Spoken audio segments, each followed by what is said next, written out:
नमस्कार, दिन भर की बड़ी खबरों में आपका स्वागत है। मैं हूं परवीन शेख।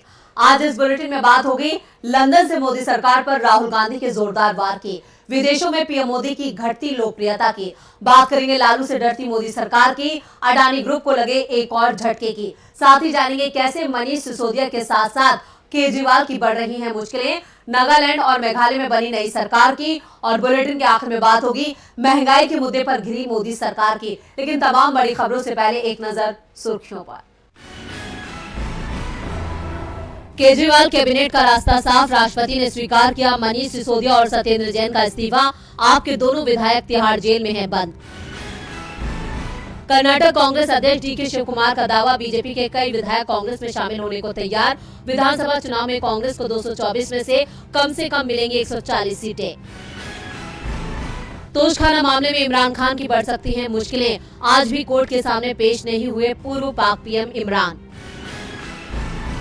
सपा के 18 मार्च से कोलकाता में राष्ट्रीय कार्यकारिणी की बैठक, 2024 लोकसभा चुनाव का रोड मैप तैयार करेंगे अखिलेश यादव।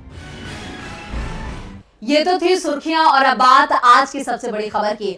राहुल गांधी ने ब्रिटेन की धरती से मोदी सरकार के हर झूठ से पर्दा उठाया है।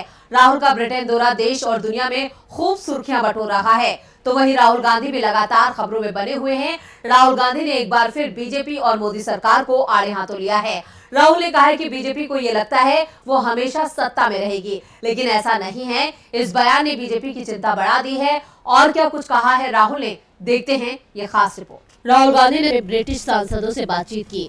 उन्होंने कहा कि भारतीय संसद में विपक्षी नेताओं के माइक्रोफोन बंद कर दिए जाते हैं, वहां विपक्ष का दमन हो रहा है। राहुल ने चैथम हाउस में बातचीत के सेशन में हिस्सा लिया, जहां उन्होंने बीजेपी पर निशाना साधते हुए कहा, बीजेपी को लगता है कि वो भारत में हमेशा के लिए सत्ता में बनी रहेगी, लेकिन ऐसा नहीं है। और ये कहना कि कांग्रेस का अंत हो गया, ये बेतुका ख्याल है। बीजेपी के 10 साल शासन से पहले कांग्रेस 10 साल सत्ता में रही है। अगर आप इसे ठीक से देखें तो आजादी से लेकर अब तक कांग्रेस पार्टी ने ज्यादा समय तक देश संभाला है। राहुल ने बीजेपी के साथ आरएसएस को लेकर कहा, ये एक सीक्रेट सोसाइटी है जो फांसीवादी है। इस संस्था ने देश के तकरीबन सभी इंस्टीट्यूशंस पर कब्जा कर लिया है। बीजेपी इसी संस्था का हिस्सा है। उसका मकसद रहता है चुनाव का इस्तेमाल करके सत्ता में आना और फिर लोकतंत्र को दरकिनार कर देना। मैं ये देखकर बहुत हैरान हूँ कि आरएसएस ने कैसे इतने संस्थानों पर कब्जा किया है। Press, judiciary, parliament, election commission, सभी इंस्टीट्यूशंस उसके दबाव और डर में हैं। ऐसे में विपक्ष को कुछ बोलने नहीं दिया जाता है।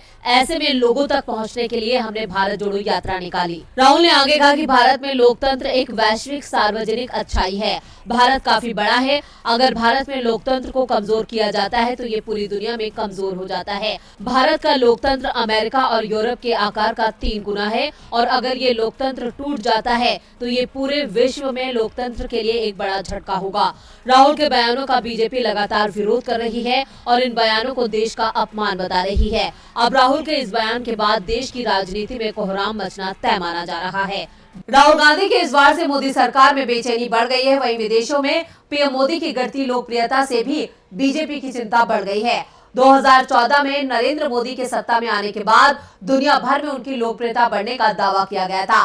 पीएम की विदेश यात्राओं में मेगा शो होते थे, लेकिन इन शो का रंग उतरने लगा है। दावा किया जा रहा है कि अमेरिका और ब्रिटेन में तो पीएम मोदी के खिलाफ अभियान ही शुरू हो गया है। तो क्यों मोदी की लोकप्रियता में आई कमी और कैसे उनके लिए 2024 हो गया है मुश्किल, देखते हैं ये रिपोर्ट। भारत में बीजेपी की सत्ता अब मुश्किल में दिख रही है। देश में तो बीजेपी का ग्राफ गिर रहा है, साथ ही विदेशों में भी पीएम मोदी की लोकप्रियता गिर रही है। और हाल ही में कुछ घटनाओं ने भी संकेत दिया है कि दुनिया अब बीजेपी और पीएम मोदी के बिना भारत को देख रही है। Centre for research on globalization के एफ विलियम एंगडाहल का दावा है कि पिछले 2 महीने में जो कुछ घटा है वो बताता है कि अमेरिका और ब्रिटेन पीएम मोदी से नाराज हैं और अब वो भारत में बदलाव चाहते हैं, और इसके पीछे रूस यूक्रेन टकराव में भारत की भूमिका को सबसे बड़ा कारण माना जा रहा है।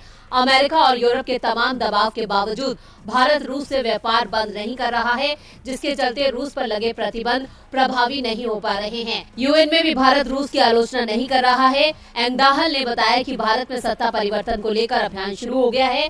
उन्होंने बताया कि हिंडनबर्ग के पास मोदी से करीबी संबंध रखने वाली खुफिया जानकारी हो सकती है। इसी आधार पर हिंडनबर्ग ने अडानी समूह को निशाना बनाया। हिंडनबर्ग रिपोर्ट से कुछ पहले ही ब्रिटिश सरकार के स्वामित्व वाली बीबीसी ने एक डॉक्यूमेंट्री जारी की, जिसमें 2002 में गुजरात में हुए सांप सांप्रदायिक टकराव में मोदी की भूमिका का आरोप लगाया गया था जब वो वहां के मुख्यमंत्री थे। एंगडाहल ने कहा कि बीबीसी की रिपोर्ट ब्रिटेन के विदेश कार्यालय द्वारा बीबीसी को दी गई अप्रकाशित खुफिया जानकारी पर आधारित थी। लेख के मुताबिक एक और संकेत मिलता है कि वॉशिंगटन और लंदन भारत में सत्ता परिवर्तन चाहते हैं और इन संकेतों को और मजबूत किया है अमेरिकी उद्योगपति जॉर्ज सोरोस के बयान ने। सोरोस ने वार्षिक म्यूनिख सुरक्षा सम्मेलन में कहा कि अब मोदी के गिने चुने दिन हैं। भारत में लोकतंत्र है, लेकिन इसके नेता नरेंद्र मोदी लोकतांत्रिक नहीं है। सोरोस ने कहा कि मैं भारत में एक लोकतांत्रिक पुनरुद्धार की उम्मीद करता हूं।